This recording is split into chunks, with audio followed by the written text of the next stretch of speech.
Average American driver wastes about $470 a year on fuel they don't need to burn. That's not a guess. That's calculated data based on habits most people do every single day. I'm breaking down 7 things gas stations desperately hope you keep doing. Because every one of these habits puts money in their pocket instead of yours. Not talking about buying some gadget, not telling you to hypermile, just simple changes that stretch every gallon and stop the bleeding. Let's start with number 7. Number 07. Premium gas. When you don't need it, you pull up to the pump. 3 buttons: regular, mid-grade, premium. Premium sounds better, right? High performance, top tier.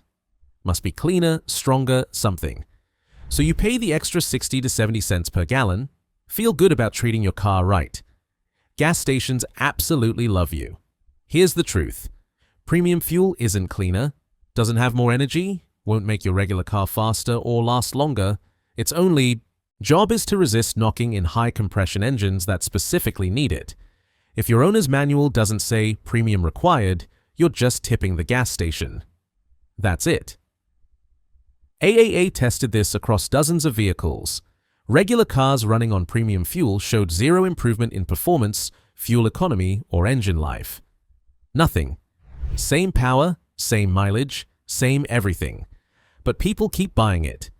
Because premium sounds premium. Here's what it costs. Average car takes 15 gallons. Premium runs 60 cents more per gallon. That's $9 every fill-up. Twice a week, that's $72 a month.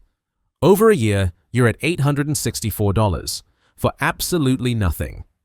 Now, if your manual says premium recommended but not required, that's marketing speak. Your car will run fine on regular. Might lose 1 or 2 horsepower under heavy load. You won't notice. Only use premium if it says premium required or premium only. Usually, turbocharged cars, high-performance engines, and some European imports. Those engines need a higher octane to prevent knock. Everything else? Regular is fine. Your engine doesn't care. Your wallet will. Check your manual. Use what it requires. Ignore what the pump suggests. Save $900 a year. This next one's invisible until it costs you big. Number 06. Low tire pressure. Your tires look fine. They're not flat, not visibly low, so you assume they're good. Meanwhile, you're 5, 8, 10 psi under where you should be, and gas stations are making money off it every single mile. Here's what low pressure does. When a tire doesn't have enough air, it spreads out more against the road, creates more contact, more friction. That's called rolling resistance. More resistance means your engine works harder just to keep the car moving at the same speed. Harder work means more fuel burned. Lose just 5 to 10 psi, not enough to look flat, not enough to feel different, and you drop fuel economy by 3%. Doesn't sound huge, but that's 1 extra gallon every other fill-up. Over a year, you're talking $150 to $200. Scariest part? Your tire pressure light doesn't come on until you're 25% low. By the time that little icon shows up on your dash, you've been wasting fuel for weeks, maybe months. Gas stations count on this. Most drivers trust that light instead of actually checking, so they cruise around on soft tires, burning extra fuel, never knowing. I've seen people drive an entire winter on low tires. Cold weather drops pressure naturally. They never check.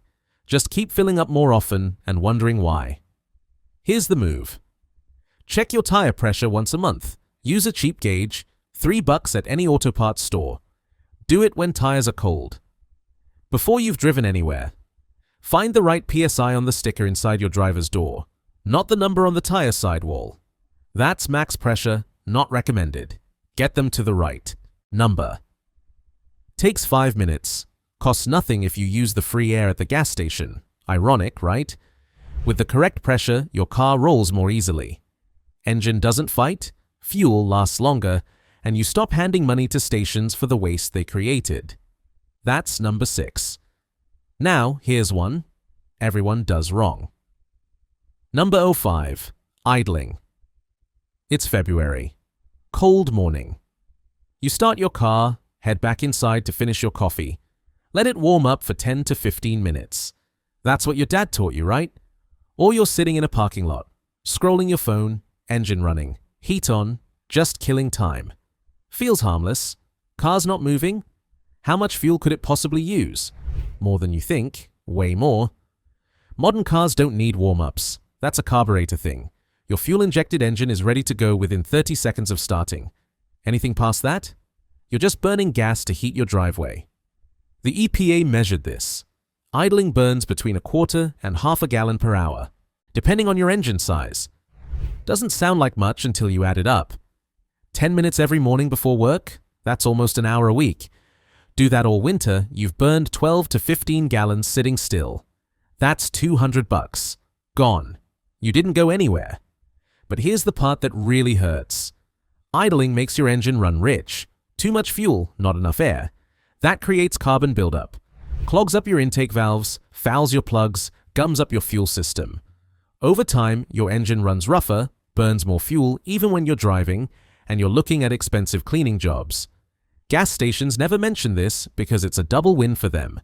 You burn fuel now. Then you burn more fuel later because your engine's all carboned up. The fix? If you're stopped for more than 10 seconds, shut it off. Restarting uses way less fuel than idling. Your starter can handle it. Your battery can handle it. Cars are built for this now. Winter mornings?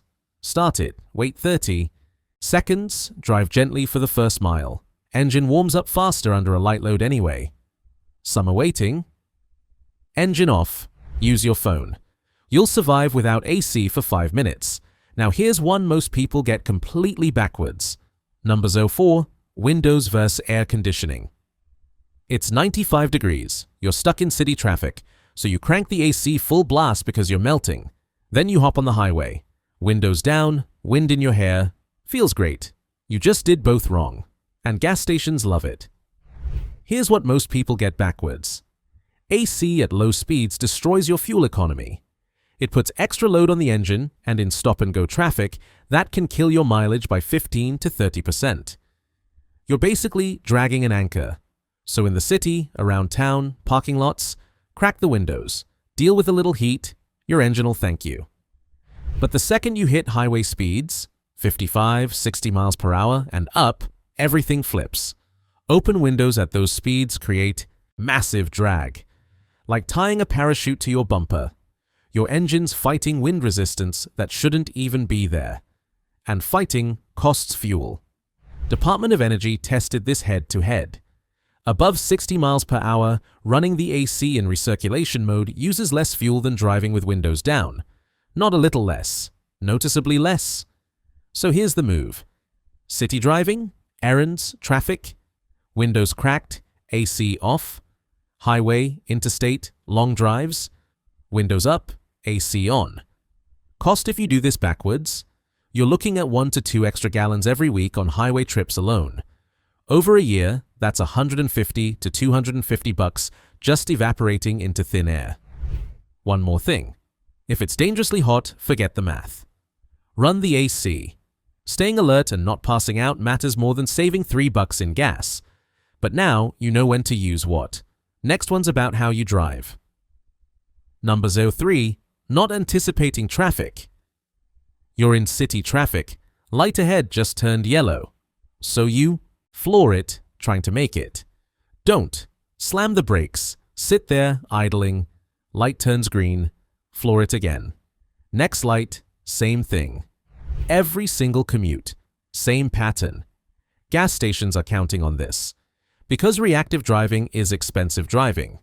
When you're staring at the bumper in front of you, instead of looking 3, 4 cars ahead, you miss everything. Don't see the brake lights early. Don't notice the red light until you're already committed. Can't coast because you didn't plan ahead, so you're constantly on the gas or on the brake, never in between. And that's where fuel disappears. MIT ran studies on this. Smooth driving in city traffic improves fuel economy by 10 to 40%. 40. Just from paying attention and thinking 2 moves ahead. Meanwhile, CHOAE clocked aggressive drivers weaving through traffic. Know how much time they saved on an average commute? 26 seconds, half a minute, and they burn noticeably more fuel doing it. Here's the real cost. You're losing 2 to 5 gallons a week in city driving. Depending on your commute, that's $300 to $500 a year. Plus, you're cooking your brakes, wearing out your transmission, stressing your engine. Fix is simple. Eyes up. Look down the road, not just at the car in front of you. See a red light, lift off the gas early and coast. Traffic slowing ahead? Ease off instead of charging in and panic braking. You'll hit the same lights, but you'll use half the fuel getting there. That's number 3. Now, here's the highway mistake. Number 02. Not using cruise control. You're on the interstate, open road, light traffic, foot on the gas, just cruising. Except you're not really cruising. Your speed's bouncing between 62 and 68. You don't even notice it. Little pressure changes on the pedal, slight hills. You speed up, slow down, speed up again. Feels smooth to you, but your engine's working way harder than it needs to. Every time you accelerate, even slightly, fuel demand spikes. Every time you ease off, you're throwing away momentum you already paid for. It's constant adjustments, constant waste. Gas stations love highway drivers who don't use cruise control, because those tiny speed swings add up to major fuel loss. Here's what the data shows. Those little fluctuations between 55 and 65 can increase fuel consumption by 10 to 20% on long drives. You're burning an extra gallon, maybe 2, every tank just from inconsistent speed. Now, adaptive cruise control takes it even further. It doesn't just lock your speed, it watches traffic ahead, maintains safe distance, and adjusts smoothly when cars slow down or speed up. No panic braking, no hard reacceleration, just steady, efficient highway driving that your right foot can't match. I've seen people save an entire tank per month just from using cruise on their daily interstate commute.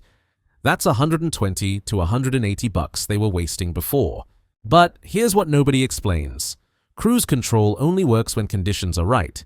Flat to rolling highways, light to moderate traffic, dry roads, heavy traffic where you're constantly braking, turn it off. Mountains with steep grades, off. Ice, rain, snow, definitely off. But when conditions are good, use it. Set it and forget it. Let the car handle the throttle. Your fuel gauge will drop way slower. Now here's the big one. The habit gas stations hate more than anything else. Number 01. Running empty or overfilling. This is it. The one that costs you the most. The one gas stations desperately hope you keep doing. And most drivers do both. Run the tank down to the light, sometimes past it. Then overfill at the pump, squeezing in extra after it clicks. Both mistakes are expensive. Let me explain why. First, running your tank near empty. Inside that tank is your fuel pump, and that pump relies on gasoline for cooling and lubrication. It's literally submerged in fuel to stay cool. When you constantly drive on fumes, the pump runs hot. Hotter than it should. Heat kills fuel pumps. And when it dies, you're looking at a repair bill that easily hits $1,500. Sometimes more once you factor in labor and any collateral damage. Gas stations never warn you about this. Why would they? You burn the fuel anyway. And when your pump fails, you're paying a shop, not them. They don't care. Now the other side. Overfilling.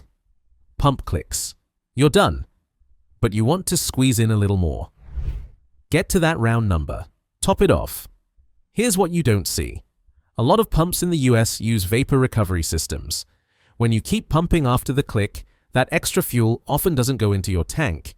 It gets sucked back into the station's recovery system. You paid for it, they kept it. And you damaged your car in the process. Because overfilling forces raw fuel into your evap system. That charcoal canister isn't designed to handle liquid gas. When it gets saturated, it fails. Evap canister replacement. $1,000 to $2,500 depending on the car. Plus, you might trash your purge valve, vent valve, and sensors.